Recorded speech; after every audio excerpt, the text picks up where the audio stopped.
On today's episode of the CLS Experience, we have a very exclusive treat. He's written hundreds of books and sold over 500 million copies with 59 New York Times bestsellers under his belt. No big deal. He's best known as the creator and co-author of the iconic Chicken Soup for the Soul series, and he's a dynamic speaker who's captivated millions, contributing his wealth of wisdom and transforming countless humans. He's here to guide you over the bridge from your dreams to your destiny. How? With the power of the ask. Time magazine called him the publishing phenomenon of the decade, and he's here to empower you to change your life and play bigger.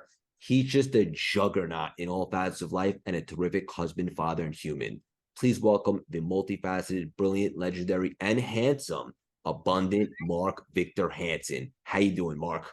That was wonderful. I wish my mother was alive. I'd send that to her. She would be bountifully impressed and thankful. She'd kiss you on your cheeks and say, "I don't think you're talking about the right guy, but you used his name right." Oh my, I'm so happy I did good by you. Look, Yeah.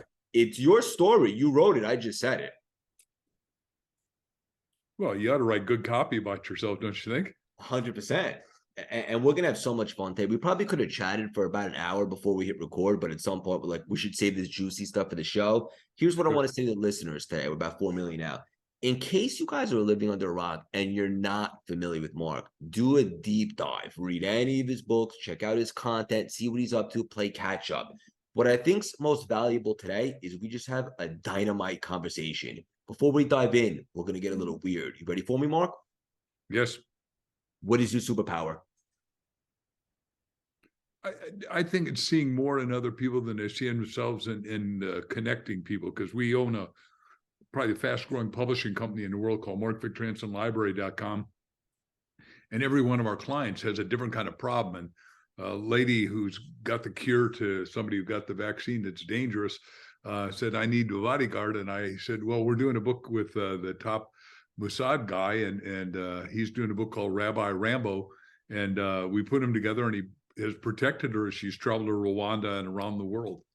That's awesome. So, but we're connecting a lot of people with people that didn't know each other. And it's exciting for me because we're doing books, impact books, because every audience ought to bring their story to life, as far as I'm concerned. And what Plato said is, whoever controls the story correct controls the future. And why not have all of us have a bigger, better, brighter future? Because that's America. Democracy and a republic is an ideal, and we got to live up to it, not down to it. There are people trying to take it away with socialism, fascism, communism, and idiocy.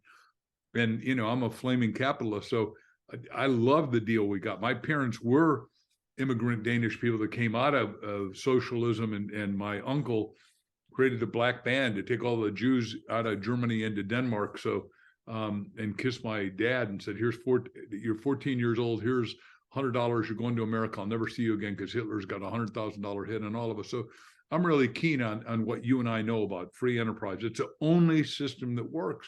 It's got foibles, but it's the only system that works. First of all, that's a mic drop, but we're just getting warmed up. And you just spoke to my soul, and I love all of that, especially growing up Jewish and so forth. And I know you often talk about that. The reasons that we're here are to contribute, obviously charitable, but also a word that you talk about often, and it kind of reminds me of what you just said, is to create, right? Well, the Old Testament, Genesis 1:27 says, "You're made in the image and likeness of the Creator." Now, if the Creator created everything, he's the king of the universe, created the whole through stars in the sky. That's what you just said is correct. I say 3 C's, and I wrote a whole book on that called The Miracle of Tithing or Giving. And you got to create, contribute, and be charitable. But that's not just, well, I made $1 million, so I'm out of here. Or I'm 65, 72 and a half, or whatever the hell you are, and I'm going to go play golf. It's like, I was just with Jordan Peterson, and he said, this person came up and said, "Well, now I've got $1 million, so I'm going to go retire." I said, "Well, what are you going to do?" He said, "I'm going to go to the Caribbean. I'm going to drink martinis every night." I said, "That's good for 2 weeks, but that's not good for the rest of your life, brother." 2 weeks tops. Yeah. Yeah, it gets boring fast. You've tried that, right? Kind of, yeah. Whether it's a Caribbean or Hawaii, it doesn't matter. But the point, or Mexico, it doesn't matter. The point is, you're here to challenge yourself. And I looked at your videos before we came on, and you are solid as a rock, and so am I. And the point is, At 75, I was in the gym exercising for an hour this morning before dawn. I mean, and there's a fair amount of senior people where I live, and they're all in their hard, and we're all hard bodies. There's no one in there that couldn't do 100 push-ups, pretty much like that. So beautiful. And I was speaking to someone earlier today, and it's funny. They're 65. They retired, made more money than they ever thought, and they spent a week in the Caribbean, and they realized, I can't do this forever. And now they reinvent themselves and doing something else. And one of the things that I realized as of late is, even though I'm doing really well, I say very humbly, and people think it's been an overnight success, the truth of the matter is it's not about the destination. It's about falling in love with the process and the journey of problem solving, figuring things out, navigating obstacles, and living with purpose and meaning, right? That's the whole thing. Viktor Frankl wrote Man's Search for Meaning. And the reason he stayed alive at Auschwitz when everybody else died is because they volunteered death. And when you and I started, you know, I was telling you I'm 75, going to live to be 127, because why would you give your parts back to the original equipment manufacturer before you have to? If everything is state of mind, some of the oldest literature on the planet is the Kabbalah. It says all is mind. So if you control your mind and your feelings, you control your destiny. And I've got a great life. I got, 5 kids, 6 grandkids, a spectacular wife. We're having the most fun ever. We've got written a major movie that's coming out shortly. I mean, there's stuff that most people are doing. Well, I'm bored. You can only be bored if you're boring, for God's sakes. I've always said, you got to have a journal with you every day, and you got to write down all the stuff you want, every goal that you want from now into infinity, and leave a legacy of stuff that you didn't finish for somebody else to go pull off. So good. And to be honest with you, I'm taking notes as I listen. This is really important. Thank you. Yeah, no, I literally agree with every single part. It's just, I couldn't agree more. And you mentioned the word Kabbalah there. It's something I studied for a while. One of the many things that I have in my repertoire. You studied that? You studied that also? Yeah, one of the guys that writes for my company is a Kabbalist. He's the head of a Kabbalah. So, and by the way, I've studied all spiritual literature. In graduate school, they thought I was smart, so one person from every state gets sent on an international trip. And I'm with the president of Southern Illinois University. I love this guy. He built a gigantic 64,000 students. I was student body president. He said, I want you to go to an LDC. And I said, what's an LDC? Less developed country. He said, pick one. I said, India. I said, okay, good, you're going. And I thought he was joking, right? And then all of a sudden he says, okay, you're really going.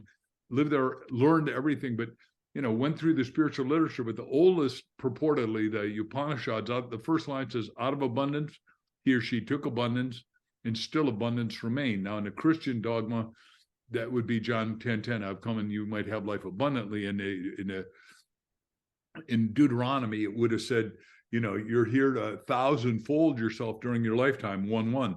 The point is that the infinite wants you and I to be infinite. Not me, man. I'm going to be an atheist or an agnostic. Well, here's the problem with that.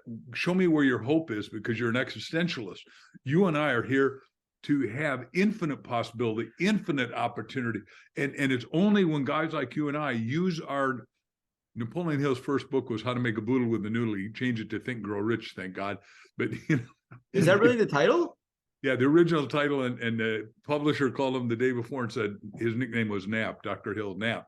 Said, Nap, if you don't come up with a better title, I'm going with it. Well, Nap went to bed, and what we're teaching in this book, we're talking about Ask, where the bridge from dreams to your destiny. We're saying every night before you go to sleep, every night, you've got to program your mind to the question that you want answered positive.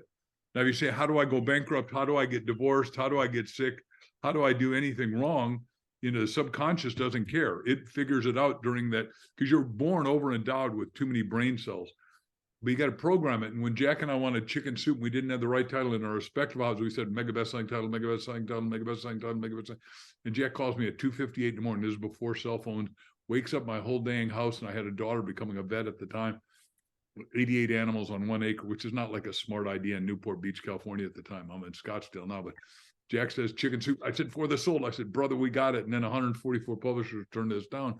The point is Napoleon Hill went best-selling title, best-selling title, best-selling title. And then came Think and Grow Rich, which is he sold 100 million. He got us out of the depression, which is where we're going today, I think, because of faceless bureaucrats that don't know how to think and don't understand economy has real consequences. If you don't pay your bills, you get in trouble, and the government's overinflated at the moment. And there's no reason to be, because as you said a minute ago, I'm a YouTuber, and I did a YouTube on 18 minutes on one of my heroes, Elon Musk, who is $7 multi-billion business. And I No said, big everybody deal. watch this. And then here's the deal. We need 10 Elon Musk. 10 Elon Musk, we pay off the national debt. Piece of cake. And by the way, I'm saying that America has them. Nobody else is saying that, as far as I know. I mean, I write my own stuff, right?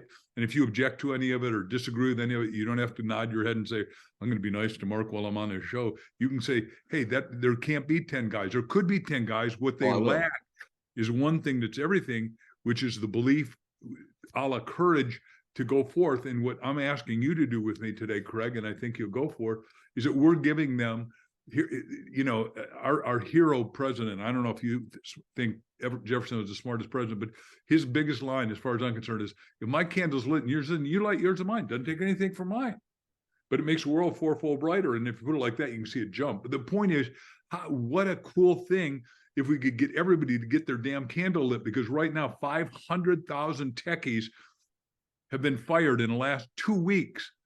Google, Salesforce, Apple, Microsoft, they're going. By the way, you were making $1.5 million a year if you're at Microsoft, and they said, Craig, don't come back on Monday. Take everything out of your desk. You're bye-bye. Unless they listen to a show like that and start reading self-help stuff like you got indoctrinated to, and I did. When I went bankrupt and I lived in New York, I lost $2 million, and one day I had to go to the biggest library, as you know, the New York Public Library, and check a book out, How to Go Bankrupt by Yourself.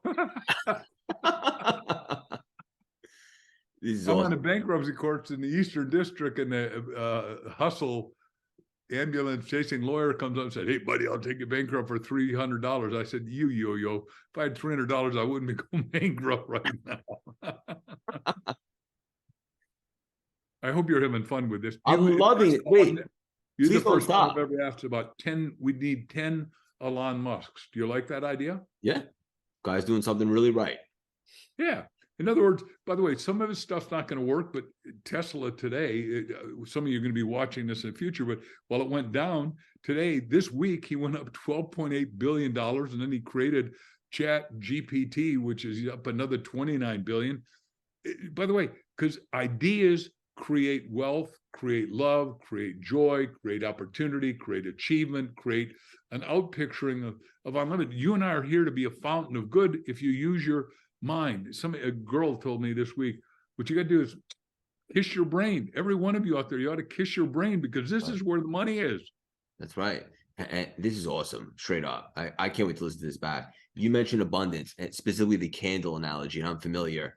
I think most people, sadly, think that we're actually born into scarcity and we have to activate abundance, when it's actually the opposite. We're meant to be limitless, part of the infinite and abundant. We have to remove the limitations. Is that right? Yeah, and that's, by the way, and the limitation in our book, Ask, A Bridge from Your Dreams to Destiny, we cover the 7 roadblocks. And the first one is unworthiness. And I own 2 companies with Bob Proctor. He just died, and I just did his eulogy, and I loved him. He was 87. He had his birthday set for 100 years old, but unfortunately in Canada, I think the medical community wiped him out. But that's my position. I'm not saying it's true. It's just my position. Anyhow, Bob said, hey, look, I was out of the military. I was, my mom was a single mother. I had no money. I'm working for the fire department remember, he was 87, so $4,000 a month, and I owed $6,000 a month. And I'm looking around at the bar, the guys I work with in the fire department, and they're not going anywhere, doing anything. So I went to the only successful guy I knew, Ray Stanfield, and I met him at our seminar. Bobby and I owned a 3% club where we said 3% of us become millionaires. I'm saying everybody's got to be a multimillionaire to handle what's about to hit in the yogurt hits a fan here. The point is, he went to Ray and he said, what do I do? He said, read Think and Grow Rich, but take ownership of it. And Bobby read it like 400 times, and I've read it at least 200 times. And, I've done some recent tapes on Think and Grow Rich. And he and I had read the original interviews by Napoleon Hill, Dr. Hill, and Andrew Carnegie, one of my great heroes. And you got to go to his house. Are you in New York right now? Yeah, I'm in Manhattan, the Big Apple. Have you been to Andrew Carnegie's house? No. Okay, write it down. 95th and 5th Avenue. It's owned by the Smithsonian Institute. Costs you $5. If you haven't got it, I'll lend it to you. I want everybody. Yeah, but yeah, I know you got it. The point is, everybody's got to go there because the first line he writes, no man or woman can get rich without enriching all others. Yeah. Second line is authors are the wealth of the nation. Now I'd edit one word, nation to world. Authors are the wealth of the world, because you got to read to think. I do a quote every day, but one of my quotes is, you got to read to be freed. And 85% of the people in the world, in Africa and a lot of places in China, where I've been 80 times, and a lot of Latin America, can't read. And now we're going to change that. We're at the first time ever where we can take digital and turn everyone into a reader, and books are going to sell more than ever. Yet in the last couple of weeks, Amazon, Random House, which did my 1 Minute Millionaire and paid me $1 million, just laid off 8,000 people because they're all contracting. And one of the videos I did on YouTube in the last week was either contracting, you're either compressing or expressing. You and I are in the business of expressing. When you're creative, you're expressing. When you're scared and fearful and doubtful, the 7 roadblocks of fear, you're depressing, suppressing, oppressing. And you're depressing everyone around you. And everyone during a lifetime affects 1,000 people. So if 2 of us get together like you and I are now, we affect 1 million people. 1,000 times 1,000 is 1 million. This is so good, right? Because like people talk a lot about frequencies and vibrations, but when you're in that high state and you're vibing high and you're a vibrational match for all the abundance out there, it's that feeling like I can't be stopped. I'm magnetic. But then there's those moments or those days when we feel fear and we feel unworthy and nothing seems to go right. In fact, we start attracting more of that. But a guy like you has the systems in place to maybe, if that does happen to you, it's only a moment. How do you personally, what's your strategy to get yourself back, if you're ever low, into an elevated frequency? Okay, first of all, everybody gets hit in the solar plexus. The big spiritual language is the vicissitudes of life will get you. Damn right they will. Well, I'd say 3 or 4 things. First of all, you got to decide that you're going to be positive before you go to sleep every night. You're going to wake up, I'm going to be positive, and I'm going to accomplish all this kind of phenomenal stuff. Like I'm accomplishing more now than ever. And most people say, why don't you retire? You're rich. Hell, I could have retired at 31. I was rich, and then now I'm wealthy. But the point is, that's not the goal. The goal in life, what you said a few minutes ago, 3 paragraphs back, is success is a platform for greater success. So number one is you got to have all your goals so big, so meaningful, so purposeful to you that you stay focused. Number 2 is you got to have a team to get a dream. 1 and 1 equals the power of 11. And my wife and I are a formidable team. I'm sure you saw Crystal's pictures. Yep. If anyone didn't, she's a former model. She's a movie star. She's Stunning. #1 realtor here in Arizona at one time. And we write best-selling books, and now she's just written our movie, and our life is crazy successful. We're helping raise $1 billion for child help because we've helped our child help in 60 years has helped 11.5 million kids get out of neglect, abuse, and trafficking. We got to stop all that crap. And we got the technology, and we're doing the biggest fundraiser ever here in a couple of days in Scottsdale. So it's amazing what you can do if you're on purpose and you got great people around you. You got to surround yourself with people. And let me just do that people thing. And I'm sure you know this, but you got to put everybody on probation for 3 months. You don't have to verbally tell them, look, Greg, if you and I are going to work together, you're on probation for 3 months. I know that. You may not know that. I mean, I might tell you that. Let's say I hired you in one of my companies. You got 3 months to prove yourself, because during 3 months, the vicissitudes of life are going to get you, and you're going to have a down day. And if you come in and try to screw up our whole company, like Andrew Carnegie teaching Napoleon Hill said, he hired the best guy for Bessemer Steel out of Germany. The guy was so negative, he polluted 10,000 people. He went and they had to pay him $1 million to get rid of him, but he was screwing up the company. The cliche you and I grew up with is one bad apple despoils the bushel. I believe it. Yeah. No, I only hang with positive people that are result generating. Because here's what Jordan Peterson says, today should be no equity because of color. Color has never been more irrelevant than right now, because everybody has a shot. But what is equity of competence? In other words, I'm competent at writing irresistibly readable books and doing great conversations in called talks that I get paid a fortune for, and I'm very thankful. And I run companies that, you know, $100 million company with 397 employees. I know how to do those things, and I do them really well, thank you. But the point is, a lot of people could do a lot more than they do, and they're living below their privilege because they've never decided in favor of themselves to make themselves strong. Like your physical strength, you did a lot of bicep and tricep curls or whatever the hell you did, or gymnastics. It wasn't because you were drinking beer on Friday night in a bar. Correct. Yeah. You ain't Damn. lying. Bang. That's it. And I couldn't agree more with all of this. And specifically, it's funny because we're hiring and scaling and growing now. And one of the things that I implemented was 3-month trial period or a probation period, right? Because we want to make sure you're a good fit for us, and the other way around. We want to make sure I'm the right fit for you, and so forth. Yeah, we got qualified for each other, because in the old days when JFK was running the country and he was pretty, we were trying to clean up the whole deep state, and that's why he got killed, actually, probably. But what he said is, we're going to have meritocracy, and we brought in the million best people from around the world, and we need immigrants, but we need qualified immigrants. We don't need people that can't give anything and people that want to take. We need great, grand, and terrific givers, because life gives to the giver and takes from the taker. Yeah, so true. And also something that you just said a little while ago was you only hang around people that are positive and like results oriented. And it's funny because I just dropped a solo episode of my podcast maybe 2 weeks ago about boundaries. And I imagine it was a little controversial, but at this point of my life, I protect my energy with everything. It's so important to me to stay in That's all that. you got. That's it, right? So it's like, and just to be clear for the audience, I think this is key. No one in your life, maybe except for your immediate family, has a hall pass to stay there forever. Like some people in your life for a season and a reason, and you have to come to grips with that. And as you continue to evolve and spread your wings, it's very possible that you're going to outgrow people or just be not in alignment. And that's okay, right? Yeah, eagles soar, but they soar alone, except when they're mating and breeding and having eggs and babies and all that. Great so analogy. Absolutely correct. Yeah. Yeah. There are a lot of people that are energy vampires. They'll come in and suck you dry, leave you, and not give you anything. And those people get out of my life real fast. And you can see who that I'm at a space where, especially my wife, she can see somebody's energy aura. I can't always see their aura, but pretty quick I catch on to somebody's schmo. How's that? I'll do a nice word. No, but it's so true. And usually if they leave on their own, then we're being protected and propelled. But yeah, that's the worst, the energy vampires. I wanted to ask you this before we get into some of the other amazing things that you have going on. You're very dynamic. You have a lot on your plate. You do so many different cool things. What are you personally most excited about right now? Everything, but probably the most exciting is that our publishing company in 1 year has gone from zero to hero.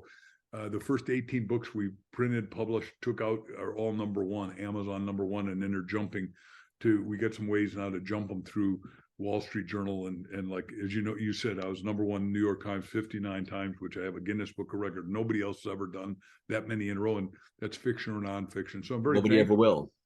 Yeah, and by the way, well, I'm not sure. I got a lot of people that'll tell me what. Let me do it this way. So I'm on the biggest podcast with I think a couple million people with Amazon guy Mark Deverell, who's wonderful. When your book comes out, you want to go on his show. Anyhow, Mark, the second time he had me on, he said, "Holy cow!" He said, "I can't believe it." He said, you are Roger Bannister of books," and he said, "Do you know who Roger Bannister was?" I 4 said, Minute Mile. 4 Minute Mile, 1953. As a medical doctor, broke the thing. I said, "Here's what you might not know, though, Mark." He said, "What don't I know?" I said, "What happened the next week?" He said, "I don't know." I said, 119 people ran a 4 Minute Mile. See, it was mental. It's that kiss the mind.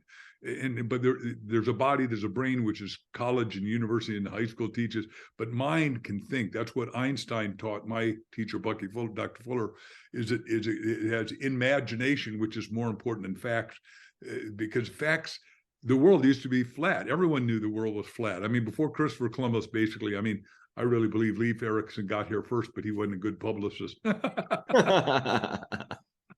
Anyhow, so we got his records. Anyhow, so the point is, everyone knew the world's flat, so they thought it was flat. And the screw up there is that you got guys like Alexander the Great, who assumed he conquered the world because he didn't know that it was round. right? If you think it's flat and your teacher, his teacher was Aristotle, whose teacher was Plato, whose teacher was Socrates, right? Because no one succeeds without a mentor. You got to have a mentor-mentee relationship. It is, and you need more than one mentor. A different, what you said about seasons, in different seasons of your life, you need different mentors. And then you also need your best friends that really hang with you tough through thick and thin, because you're thin for all of us. You nailed I it. guarantee you that right now, as successful as Mr. Twitter is, and he's doing great things, he's being beat up in court, but he's going to win because he's smarter than all of them. I wouldn't bet against him, but I'm smiling from ear to ear right now because you mentioned Roger Bannister, the 4-minute mile, and I never publicly said this, but that's a chapter in my book, The Reinvention Formula, and I was so fascinated with that story because all the examples that you just gave, like what it really shows is that it's a mindset limitation. And once someone sees that something's possible, now everybody's doing it. And what really happened there? People didn't just automatically get faster, right? They just saw that it was doable. So now it becomes more the norm. And we're really, have you seen the movie The Greatest Showman? Oh, absolutely. I love it. I just think Hugh Jackman is a genius. And the best part of that movie, I want you tell me what you think it was, but Please. I think it showed equality, the midget, the fat woman, the bearded woman. It just, you can get along with everyone. And I think Hugh Jackman did. Everybody should see that movie because, this stuff, well, I'm black or I'm white or I'm yellow or I'm brown or I'm purple or I'm a red man. I should be successful because of that. And I go do something. You got to be something to do something to have something. You got to take spiritual dominion over yourself before you got to be a self-leader before you can lead somebody else. That's it. I love it. And I love that movie so much. And obviously it's a true story about P.T. Barnum. And one of the things he says in that movie, don't quote me on this, but something along the lines of, we're only limited by our imagination or something like that. Meaning like we're meant to see a total abundance, but we subconsciously form these like filters almost over our mind. And we look at the world from a different perspective. That's right. Perception in Chicken Soup for the second helping of Chicken Soup. We did a story about a teacher, a 4th grade teacher, and she's got 2 kids that are arguing. And so she says, Sammy, you go over there. Johnny, you go over there. And she takes a ball out, puts it in the center of the table and says, what color is it? Black. What color is it? White. Black, white, black. Are you stupid? Are you idiot? You can't tell? She switches aside and it was half black and half white. So what you're saying is correct. It is all perceptual. And what the reason you got to go from body to brain to mind to spirit is because in the spiritual world, you're not limited. In the spiritual world, you're eternal. And if you're eternal, then, and you can go to those transcendent states of consciousness, which I work on all the time. And I ask everyone watching to start breathing deep and learning all the technology to do that, is that when you go there, you find solutions that no one else can see. Because if you're at a world level, the world's flat. It looks flat to me, baby. And I live up on the top of a hill, so it doesn't look flat. But here in Scottsdale, we got a beautiful view. But the point is, and I used to live in a hill in California over the ocean. So the point is, when you go to an elevated state, like Martin Luther King said, I've been to the mountaintop. Everyone is supposed to have a spiritual mountaintop experience on a daily basis. I've never said that before, but I think it's correct. Beautiful. And also, like a couple of years ago, they found a tumor in my foot and I got surgery. And when I was recovering, because there was a hole in my foot and I had stitches and all that, I was training for the New York City Marathon. And the doctor's like, it's not doable. And I started really buying in because I used to just be a mindset guy. And like, if it was beyond my senses, I was skeptical, and that's on me. I was a bit unenlightened or immature. I really started buying into what you're talking about right now, the energy stuff, the vibrations, and how this is really a spirit having a human experience. This 5'7" handsome vessel speaking to you is just a meat suit. And I started to, as you just articulated beautifully, tap into, how did you say it? Transcending Consciousness, right? Yeah. And I didn't see any limitations. And I ended up running that marathon with no training, the fastest I ever ran in my life. And people are like, how'd you do that without the training? And it's hard for me to explain, but you just summed it up for me. Well, what happens is, by the way, I also just did one tape for YouTube on healing, because everyone says, well, you're a healer, but I can't heal. Hell, you've healed yourself, whatever I say, 1,000 times. Let's just take the cut. When they sliced your foot and pulled out the tumor, you heal that. I mean, I don't know if you haven't got stitch marks and all that. That's irrelevant. But let's take when you cut your hand, when you're out playing or exercising or whatever, fell off the jungle gym. I don't know what you did, but you heal that. You had a tooth pulled when you had your wisdom teeth out, I suspect. You look strong, but if you still got those wisdom teeth, you can't even move your jaw. So based on what my dentistry got me in perceptual, I don't know if that's true anymore, because how the hell did those people stay alive with wisdom teeth before? I don't know that. I've never thought about it until this discussion. But each of us have healed thousands of times. Now, once you know that you can heal yourself, whatever happened, you can heal. But then if you go to a higher level, you can do instant manifestation. You go from natural to supernatural, and probably the guy who articulates that best is one of my students and friends, Dr. Joe Dispenza. And I don't know if you've seen any of Joe's work, but he wrote a whole book, Supernatural Healing. When I was in New York and I was bankrupt, I went to Norman Vincent Peale's church in the morning and up to Harlem to Reverend Ike's church in the afternoon, became a great friend. And we've just finished Reverend Ike's book, and he had 5,000 people up in Harlem, and I'm a rare white face, right? So he and I became great friends and best friends for life. He dies. His wife says, "Will you do my husband's biography?" And I said, "Look, I don't do that." And then all of a sudden, a couple of years later, she pushed all this money at me and said, "Now will you do it?" I said, "Yeah, I can do a biography. It comes out this fall, and it's going to be great. And we got people who want to make movies on it, because he's an amazing man." But here's a guy who in 1935, had not enough money. His belly button stuck to his ribs, because he said, "Where the hell were the bleeding heart liberals when I couldn't pay 7 cents for a meal as a little black kid down in South Carolina?" And then he ends up with 26 Rolls Royces, 20 million people here, 20 million in Africa. And one of the shows he started long ago in Africa, in Nigeria, which has got some of the best topsoil in those 76 countries, is I'm on the biggest show there in a couple of weeks. The guy Omu just wrote me and said, "If you're really a student of Dr. Reverend Ike, I want to have you on the show." And I go, how did that guy know me? I mean, there's no way in consciousness I could think of that a guy in Nigeria would find out who I was without talking to Ms. Ike or something. And she said, "I never heard of that guy." It shows that there's only one mind. Now, I think God's mainframe computer, that super that goes on top of natural, and then you and I are mini frames off the mainframe. That's how I see it. Now, if you got a better metaphor, I'll take it. Or if you don't like that metaphor, we can edit it. This is awesome. So let me ask you this, because it seems like your faith is strong with God and all that stuff. And then there's also like the universe, and as Dr. Joseph, whether the quantum or depending upon the vortex, whatever you want to call it. So what's the difference between those, and how are they correlated? The correlation is the Bible says, "As above, so below, as in, out." And what Christ said is the kingdom of heaven is within. You can't understand anything outside. The whole universe was made for you and I. Now, I understand that somebody that is, I'm a hard scientist, are going to say, "Well, that doesn't make any sense." Yeah, quantum was made for us. We weren't made for quantum. Quantum allowed you and I to exist. And yes, there's evolution. And yes, the planet was created, 15 billion years ago. And humanity started, we can argue this too, but about 2 million years ago. And language really started at a level of writing about 5,000 years ago. I had a phenomenal privilege being world's best-selling author. I get a lot of invitations to stuff that nobody else. That's why I say everyone's got to write a book, because it's your legacy, it's your value, it's what you remember by. But the guy who found the pyramids down in Guatemala. Now, everyone knew about Tikal, which is in any National Geographic, or you can look it up, and it's bigger than any of the Egyptian pyramids. But this guy is head of Harvard Anthropology and Archaeology. He became a good friend, Dr. Bill Saturno, and he's flying in a stealth at 100,000 feet and looks down, and by goofing around, he's switching the filters on the ocular.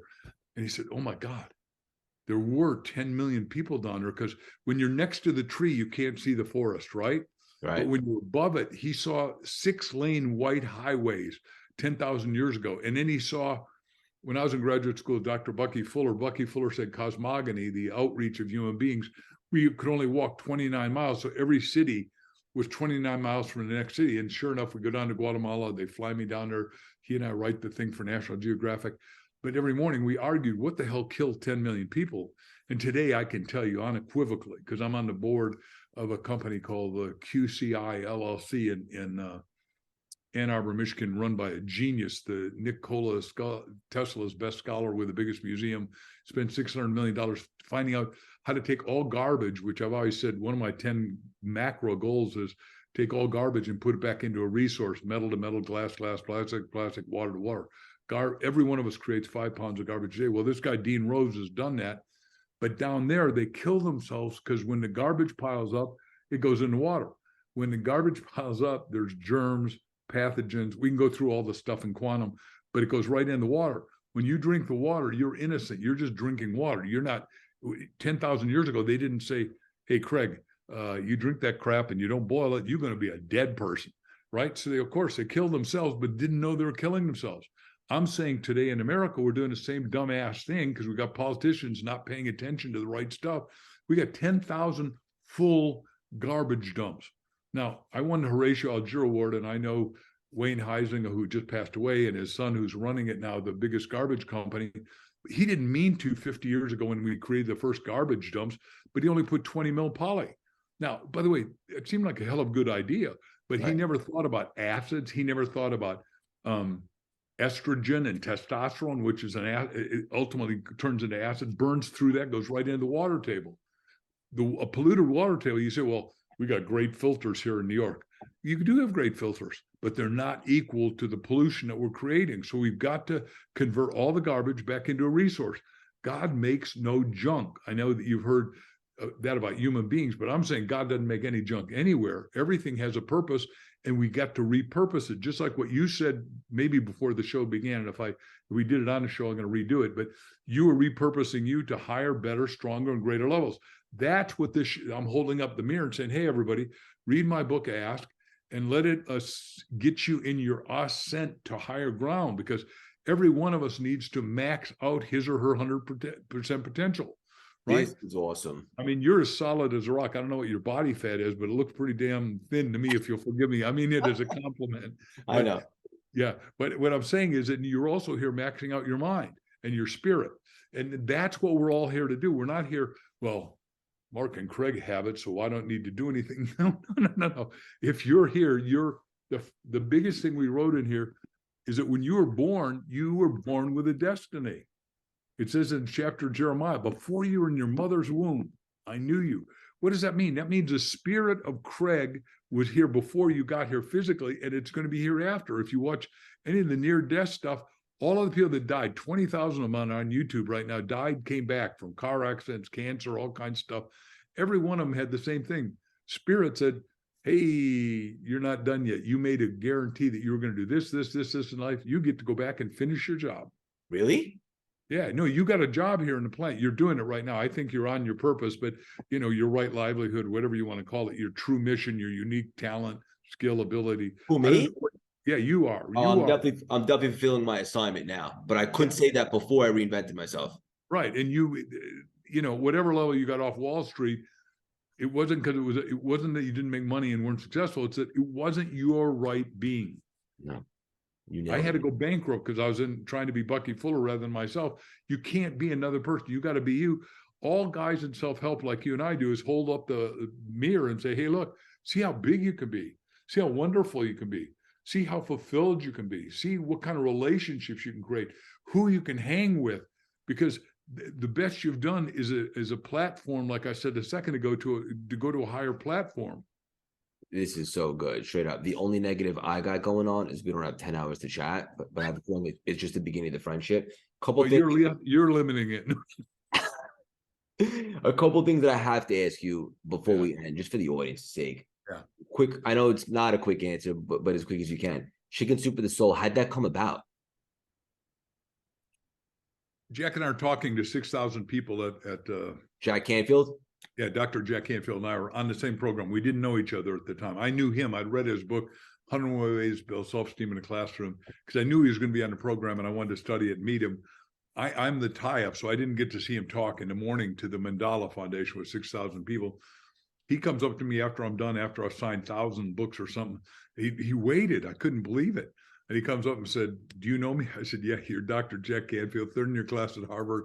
You're a real superstar. He said, man, I've never heard anyone like you before. I said, well, thank you very much. I think that was a compliment. He said, can you teach me how to do these short stories that are so good? So, because I do heart-touching, soul-penetrating stories, which is the subtitle of the book. And so we decided to do it. I said, he put them together and said, I'm going to write this book. I said, you can't write it without me. Every story you've used is mine. I was teaching him how to sell from the platform. You got to have tear-jerking stories if you want to sell 100% of the room. And I said, wow, it's like way cool. So we'll do it together, but we're 50-50. And obviously we started it. and then everyone turned us down. We went to the book expo, got turned down. But the first guy at the book expo, there's 60,000 people in Anaheim that year. This is 1989 or so. The book came out in 93, because back then they were real slow to publish. Today we're real fast to publish because POD, print on demand. And there's 11 POD centers, and one company runs all of them, Ingram. And we love them, and we're at the top of that. We're equal to Simon & Schuster or anybody else playing in the game. Because I've been around the business 50 years. I've met everybody. People say, how do you know so many people? Because you walk in and everyone knows you. I go, I've been doing this a long time, and I love the people, and we stay in touch as best we can. And we watch each other's media. Anyhow, so that's how Jack and I met. We got together, found each other's thinking irresistible. And, I'm the outside guy. He's the inside guy. He was head of his class in Latin. And then curiously, he did China studies at Harvard, never been to China, and I've been to China 80 times. So it just the way it works out. And then I was an Indian scholar, and he went to India and had like 15,000 people at every talk he did all over India, and they took him in rather than me, which is fine. And it was amazing because like our book there has like a 15 pass along, but we get paid on all of them no matter where they sell.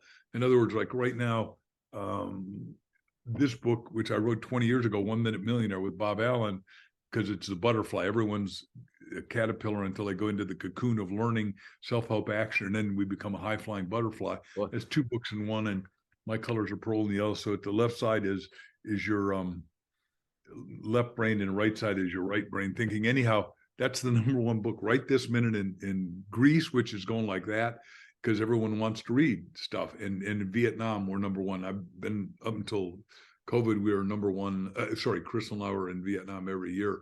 I'm trying to keep them from being communistic.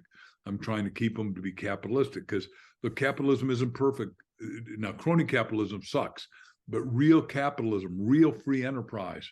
My dad taught me the more enterprising you are, the freer you are, is the greatest thing ever in human history. Yeah.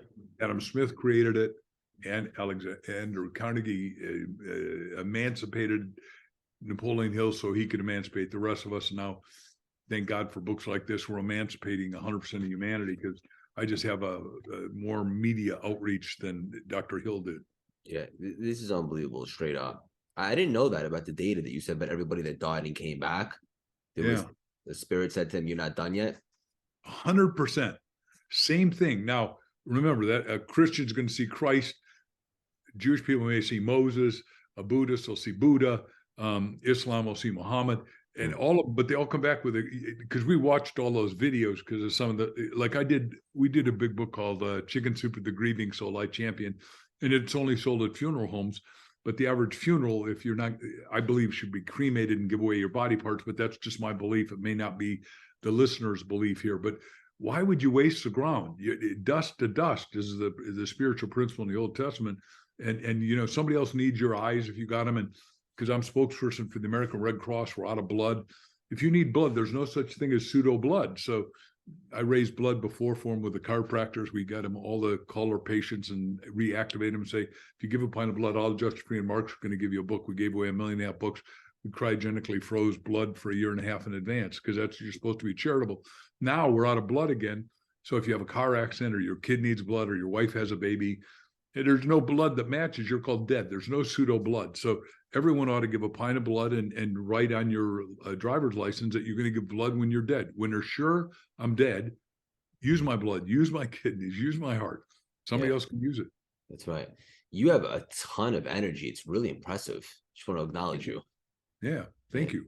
Of course, I got to ask you this because one of your favorite things to talk about is the power of asking, right? And how so many people are afraid to ask. Why is it so important, and how could someone become a master asker? Oh, so I want everyone to go to askthebookclub.com, and it's free what we'll teach you, but also get not one copy of our book, get 2 copies, get a partner, get a mastermind partner to go over, ask the bridge from your dreams to destiny. We teach you got to ask yourself, ask others, ask God. I'm bankrupt in 1973 or 4. And I'm sleeping in a sleeping bag outside another guy's room for 3 months in Hicksville, Long Island, New York, $100 a month. So you can see I wasn't styling and profiling. And I went and asked God, right? I said, okay, God, what do you want me to do? And you say styling and profiling? Yeah, like I was not styling. What? Like Ric Flair, the wrestler? No, I don't know that guy at all. Oh, he says that also, but you say it better.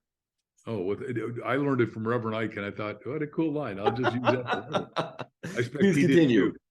I assume that guy's black. I have no idea. Is he black? No, he's not.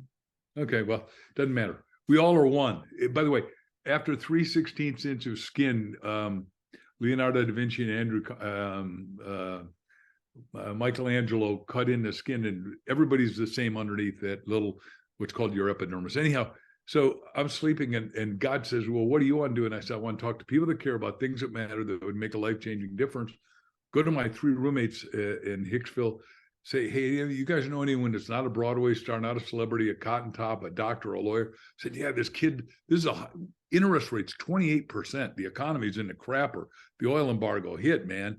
And I was building out of plastic, polyvinyl chloride plastic, and they shut me off. I was doing $40,000 a month. I thought I was a big cheese at Monsanto, but they didn't think so. So they said, you're out of business tomorrow. And I went bankrupt fast. Anyhow, didn't see that one coming, like a lot of people don't see what's hitting right now. Is it, I go out and listen to this guy, Chip Collins, and I ask him at the end, I say, he wowed 500 people that were in the doldrums when I walked in the room, and he turned them around by turning around their consciousness and gotten them happy. And one of the people that was in the room was Barbara Cochran on Shark Tank. I mean, and now she's a billionaire, but right, that the business was in the tubes at the time. Anyhow, so I said, let me take you to lunch. I'll buy you lunch, and I want to ask you a question. He said, what do you want? I said, I want to be a speaker like you. He said, if you'll stay out of real estate, I'll teach you how to do it, do the life insurance business. He gave me the questions. And the next day I called on 10 people at 6:30 at night. I called on this at a metropolitan office, a guy who was 450 pounds naked with his ink pen half empty, I'm sure. He was a big brother. And he and I got along immediately. And he said, okay, Mark, I'm going to write you a check. Because I said, do you want to cut the check or have your secretary cut it? He said, I can cut a check, Mark. I can do this. It was only $100 for 4 seminars, 25 each. And then we went up and up fast. But he said, here's a directory, Mark, to everybody at Metropolitan. I'm the #1 guy in the #1 insurance company in the world. You tell him Big Pony called you. You give you any crap, you tell him you call Big Pony because he told you got to hire Mark. And he saw a light in me, like Moses. They shipped him down the river with the alligators rocking after him, but the Pharaoh saw that the kid had more light than Ramses, who, remember, Moses got to go against Ramses later in the story. And like, if you got to go against the guy that's pissed, angry, hostile, and got, I'm going to tell you, 2 million Jewish slaves, not a really good idea. And by the way, we're going to take all the gold, all the clothes, all the silver, and we're going to ease on out of here. We're going to go across this thing called the Red Sea. And the Pharaoh ultimately, after all the plagues, said, yeah, I guess you got to go do that. I think I went too far in my story for you. But the point is, I immediately went out of bankruptcy and up. And some people listening now, they're hanging on by their fingernails, need to know it's okay to be there. What you got to do is just change your mind, change your soul, change your heart, and decide to be onward, upward, goodward, and Godward. Yeah, that's a beautiful message to land the plane with, straight up. It's so interesting how if you just change your mindset or your frequency, now all of a sudden where you once saw limitations, like victim mentality, now all of a sudden you begin to see opportunities and possibilities. And then all of a sudden you trigger that superpower, your imagination, and now you get momentum, right? Right. Oh, so let me finish what you'd asked, because I'm sorry. This book has 178 questions. If you and your spouse or spouse equivalent or business partner, church, temple, ashram, mosque partner go over these questions together and write out the answers, you guys are going to have a miraculous experience, because you're here to have a miraculous life. Einstein, my teacher's teacher at Princeton, used to say, either everything's a miracle or nothing's a miracle. I believe #1 rather than #2. I think it's a miracle. You and I are talking. Think about this. Just 10 years ago, we wouldn't have anything called Zoom. We couldn't be doing this. And now Zoom and podcasting is bigger than all radio and all TV combined. The average American watches up to 6 hours of podcasts and YouTube a day. I mean, 10 years ago, the word didn't exist. Yeah. And now we can connect like this, come together, and hopefully everywhere lives. That's it. Yeah. This is awesome. We're going to bring you back for a sequel. I say very humbly, the audience is exploding. They're very loyal and engaging. What's the best way for them to support you, Mark? Well, obviously, I'd love them all to get a copy of Ask. I'd like them to go to askthebookclub.com, join free. We're going to have regular meetings because Crystal and I want everyone to become master askers. And if you're affluent, you want us to help you ghostwrite your mega bestseller, go to markvictorhansenlibrary.com. So those are the two basic things. And then, obviously I'm still doing seminars, and you can always go in, just type in markvictorhansen.com, and, we got a schedule. I show up, like I'm showing up a giant one here in Scottsdale in March, and all over the country and literally all over the world still. So, because I love doing this. What could be more fun than what you and I are doing? Nothing. And people always ask me, like, what are you on? I'm like, I don't think you get it. Like, I spent 35 years trying to find myself. And now that I finally found it, like, this isn't work to me. I love this stuff. People ask me, like, what do you do for fun? I'm like, this. And obviously my fiance and my family, but I love this stuff, personal development, and also unapologetically, when you do a really good job, money is just a byproduct and you could do great things with it. But this is the best. And also, just to land the plane with this, not to sound too doom and gloom, but you made a couple of predictions that the economy is going to get really dark right now. Is there ever a better time for working on yourself and personal development than when times are tough? So let's talk to that. So we got out of two depressions in America, 1898. It was written out of by two guys, Horatio Alger, and I won the Horatio Alger Award in the Supreme Court. You get the gold medal, and we've helped 35,000 kids get into college, into trade schools, and into stuff. So we've really, Horatio Alger Association, started by my old minister, Dr. Norman Vince Peale, is really good. Second book that is a philosophy book is called The Science of Getting Rich by Wallace Wattles. He wrote it. Those two guys wrote us out of the 1898 depression. The 29 to 39 depression, 1937, Think and Grow Rich was written by Dr. Hill, which we talked about earlier, but he did it while he was writing all the fireside chats for FDR, which most people don't know. He wrote all those great lines. You have nothing to fear but fear itself. Really? Confront your fears and make it disappear. Yeah, like I did a whole 12 things you don't know about Dr. Napoleon Hill on YouTube, so you can watch it if you want. I will. Because, I'm part of the Napoleon Hill Foundation, all that good stuff. I love all those guys. And I did the foreword to his last book, which just finally could get published, Outwitting the Devil, which is really... I heard great things. What? I heard great things about that. Yeah. I narrated the foreword and wrote the foreword for Sharon Lecter, because it was one of those books like Mark Twain said, you can't publish this until I'm dead 100 years, which is like really crazy. But it came out a little early. And the point is, some of this information needs to get out, and everybody needs to be reading, I think, a book a week. Now you say, well, you got a vested interest because you've written so much. Well, no, it's because it'll change you. If you don't like me, read Bob Proctor, read Norman Vince Peale, Hill, read, you've got your first book coming out. Is that what it is with Wiley? That's correct. Yep. Yeah. Well, by the way, remember, I teach you don't do anything you can't sequel and prequel. So I can tell you in future, you're going to have a lot more books because your mind is working better than it's ever worked. And the good news about this business versus sports, you're done it by your age at sports, right? Your knees go, your back goes, wrestler or whatever. Unless you're Tom Brady. Yeah. But he's 45. And by the way, back to being a miracle, he's a miracle. And he's showing people that can last longer. And I don't know if he really does stem cells like they say he does, but if he does, I did stem cells in my knees and my wife did, and they work. So, really? Yeah, I believe in a lot of the alternative stuff that, look, I want to live every day you live. You can expand a year according to the guy that runs Google X, Ray Kurzweil, the guy who created nanobots and technology with Dr. Peter Diamandis, who I think the world of those two guys.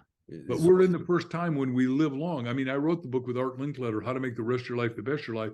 And we wrote it when he was 98, right? And the only reason he died, he called up my wife and I said, bring your whole family here. I'm going to die. Because his wife died and he was lonely. He was an empty nester at 98, right? Which is a hell of a long time, but he could have lived past 100 if Lois, his wife, had stayed stronger, right? I'm not picking on Lois or Art. It just... And we said, no one should ever retire. Just put on new tires and go in a new direction. That's it. Some new tires. I love that. Hang out for 1 sec, because obviously I want to connect with you after. This was too much fun. I just want to let you know, Mark, you were the definition of perspective, authenticity, and wisdom. I could personally guarantee that your best is yet to come. Keep on spreading your wings and leaving your mark on this world. So much love and respect for you. Thank you so much for stopping by and dropping these priceless, juicy nuggets today. Thank you, Craig. Thank you, everybody. That was too much fun, Mark. Thank you. I need to get your, I got my little phone here. Let me just put it up and get your cell phone, and then I'll send you some cool stuff. Please. Yeah. Do you ever come out to New York? Yeah, we get there at least a couple times a year. Let's meet up. Yeah, no, we will. We'll have a meal or whatever you want to do. I would love that. Your mobile phone number, sir, is?